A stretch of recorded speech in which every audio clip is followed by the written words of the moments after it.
Hello दोस्तों, तो यहाँ पे हमें एपिसोड के शुरुआत में दोबारा से लाइट के हाई स्कूल के इंग्लिश क्लास का सीन दिखाया जाता है और यहाँ पे टीचर उसे एक सेंटेंस को जापानीज में कन्वर्ट करने के लिए कहता है और लाइट हमेशा की तरह उस सेंटेंस को ट्रांसलेट कर देता है। वहां पे ryuk भी होता है और ryuk के साथ जब वो होता है तो ryuk कंटिन्यूअसली लाइट से बात कर रहा होता है, लेकिन लाइट कहता है कि भले ही तुम्हारी आवाज कोई और नहीं सुन सकता लेकिन मेरी आवाज तो सुन सकते हैं ना, तो शांत रहो। यहाँ पे एक लड़का लाइट से बात करने की कोशिश करता है लेकिन लाइट कहता है कि मैं अभी बिजी हूँ। तो ryuk कहता है कि क्या बिजी, क्या तुम तो हमेशा की तरह अपने कमरे में जाके वही डेथ नोट यूज करोगे ना, ऐसा तो कुछ इंपॉर्टेंट नहीं है। तो लाइट कहता है हाँ इंपॉर्टेंट तो है। तो जब लाइट घर पे आता है तो यहाँ पे वो फिर से डेथ नोट में क्रिमिनल के नाम लिखना शुरू कर देता है जो भी न्यूज ब्रॉडकास्ट में दिखाए जाते हैं। यहाँ पे ryuk कहता है कि इतनी मेहनत क्यों कर रहे हो। तो यहाँ पे लाइट ryuk को बताता है कि स्कूल से आने के बाद, क्रैम स्कूल से पहले उसके पास सिर्फ यही टाइम होता है डेथ नोट में नाम लिखने के लिए। साथ ही साथ उसको अपनी स्कूल की परफॉर्मेंस भी ठीक रखनी है, तो उसको बराबर पढ़ाई भी करनी होगी, उसको नींद की भी उतनी ही जरूरत है, वरना वो क्लास के अंदर सोएगा और क्लास के अंदर तो सो नहीं सकता। और साथ ही साथ उसको अपनी मेंटल हेल्थ का भी ख्याल रखना है, तो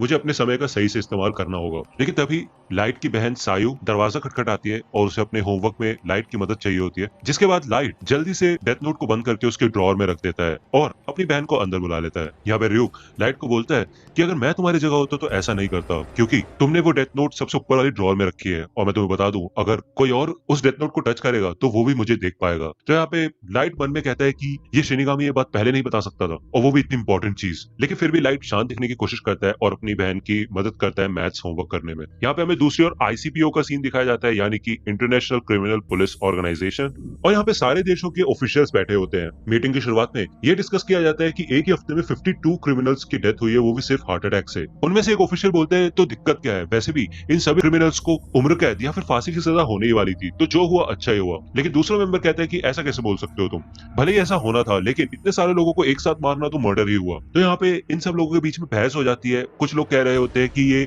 सिर्फ एक इत्तेफाक है और दूसरी ओर लोग कहते हैं कि इत्तेफाक कैसे हो सकता है जब इतने सारे क्रिमिनल्स अलग अलग जगह मौजूद है फिर भी उनको एक साथ हार्ट अटैक आ जाए, ऐसा कैसे हो सकता है। यहाँ पे इनकी बहस बढ़ती जाती है लेकिन तभी उनकी मीटिंग का हेड सबको शांत कर देता है और बोलता है कि इस हिसाब से इंटरपोल के पास एल को बुलाने के अलावा और कोई चारा नहीं है। ये सुनते ही सारे लोग शांत हो जाते हैं और अपने आसपास के लोगों से बात करने लग जाते हैं। तो मात्सुरा चीफ से पूछता है कि एल का क्या मतलब है। तो वो चीफ बताता है कि एल एक ऐसा डिटेक्टिव है जिसका असली नाम और आइडेंटिटी किसी को भी नहीं पता। इंसानियत के आज तक के जितने भी मुश्किल से मुश्किल केस है उनको एल ने ही सुलझाया है और वो ICPO का ट्रम्प कार्ड है, और जितने भी केस ICPO ने एल को दिए हैं वो सारे उसने सॉल्व करके दिखाया है। लेकिन तभी उनमें से एक मेंबर बोलता है कि हम एल को कांटेक्ट कैसे करेंगे अगर हमें उससे केस सुलझाना है तो, और वैसे भी हमने सुना है कि वो बहुत घमंडी है और वो सिर्फ उन्हीं केसेस पे काम करता है जिनमें उसका इंटरेस्ट होता है। लेकिन उस मेंबर के इस सवाल का जवाब उसे उसी समय एक लंबा सा आदमी दे देता है जिसने काफी लंबा सा कोट भी पहन रखा होता है, उसका चेहरा छुपा हुआ होता है और उसने एक हैट पहन रखी होती है। चीफ बताता है कि वो आदमी वाटारी है और ICPO उसके जरिए ही एल से कांटेक्ट कर सकते हैं। वाटारी बताता है कि एल ने पहले से ही इस केस पे इन्वेस्टिगेशन शुरू कर दी है। वाटारी अपना लैपटॉप ओपन करता है और डिस्प्ले पे एल लेटर लिखा होता है। यहाँ पे हमें लैपटॉप से आवाज आनी शुरू होती है और वो आवाज भी नॉर्मल नहीं होती, एक तरीके से उस आवाज में डिस्टर्बेंस होती है जिससे कि एल की असली वॉइस कभी किसी को ना पता चले। वो अपना नाम बताता है कि मेरा नाम एल है। एल इंटरपोल के सभी मेंबर्स को बताता है कि मुझे ICPO की सब ऑर्गेनाइजेशन की मदद चाहिए होगी, खासकर की जापानीज टास्क फोर्स, क्योंकि एल को शक होता है कि जो मास मर्डरर है वो जापान में ही रहता है। यहाँ पे हमें दिखाया जाता है कि लाइट और ryuk एक खंडर में होते हैं और लाइट अपनी नोटबुक को सुरक्षित रखने के लिए एक ट्रैप बना रहा होता है जिसमें आग लग जाती है। जब वो घर आता है तो वो अपनी ड्रॉअर ओपन करके दिखाता है, उसमें एक नॉर्मल सी डायरी रखी होती है। ryuk कहता है कि तुमने उसे छुपा दिया लेकिन चाबी भी लगी छोड़ दी तुमने।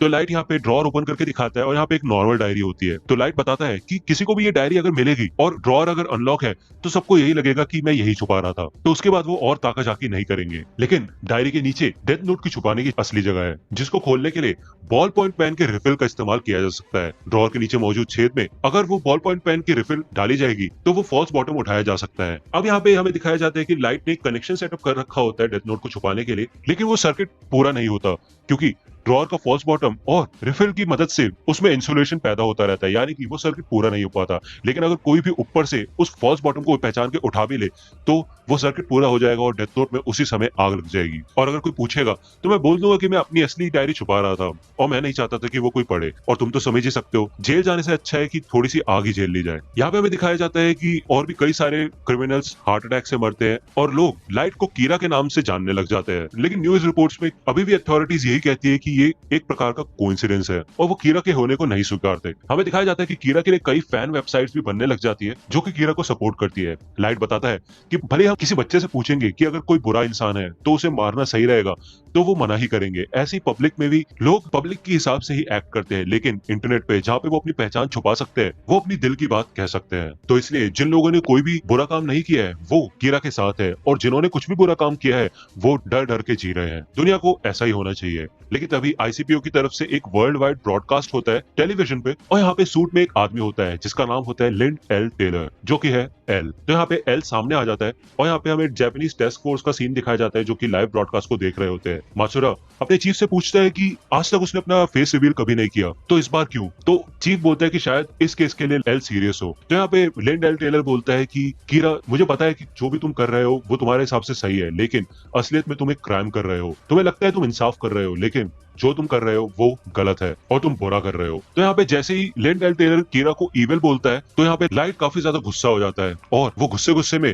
लिंड एल टेलर का नाम डेथ नोट में लिख देता है और कहता है कि अगर तुम थोड़े और स्मार्ट होते तो मजा आता, लेकिन तुम्हारी कहानी आज यही खत्म होगी। तो 40 सेकंड बाद लिंड एल टेलर गिर जाता है और उसको हार्ट अटैक आता है। उसको कैमरे के सामने से ले जाया जाता है, लेकिन तभी स्क्रीन यहाँ पे एल साइन पे शिफ्ट हो जाती है, जिसे देख के लाइट थोड़ा शॉक हो जाता है। यहाँ पे हमें एल की आवाज सुनाई जाती है जो कि फिर से डिस्टर्बेंस के साथ होती है, और एल कहता है कि इसका मतलब तुम बिना उस जगह मौजूद हुए वहां पे किसी को भी मार सकते हो, लेकिन तुम ऐसा करते कैसे हो? अगर मैंने ये अपनी आंखों से नहीं देखा होता तो शायद मुझे इस बात पे यकीन भी नहीं होता। और यहाँ पे एल लाइट को चैलेंज करता है कि अब मुझे मार के दिखाओ। तो यहाँ पे लाइव ब्रॉडकास्ट चल रहा होता है तो लोग भी कहते हैं कि ये तो कीरा वर्सेस एल हो रहा है और ये एक लाइव मर्डर चल रहा है। लोग कीरा को कहते हैं मार दो कीरा, लेकिन यहाँ पे क्योंकि लाइट बिना किसी नाम और चेहरे के नहीं मार सकता तो वो बस खड़ा होकर देखता रहता है। तो यहाँ पे एल कहता है कि तुमने तो मेरे को काफी अच्छा हिंट दे दिया, तो अब मैं तुम्हें एक बात बताता हूँ। भले हमने प्रोग्राम की शुरुआत में कहा था कि ये वर्ल्ड वाइड ब्रॉडकास्ट है, लेकिन असलियत में ये ब्रॉडकास्ट सिर्फ जापान के कांटो रीजन में चल रहा है। और अब तुम सोचोगे कि मैंने इसी जगह को क्यों चुना, तो तुम्हारा पता लगाने के लिए मैंने तुम्हारे फर्स्ट विक्टिम को पहचान लिया जिसको तुमने डे केयर में अपना निशाना बनाया था। और तुम्हारा लक अच्छा है कि तुम कांटो रीजन में रहते हो, क्योंकि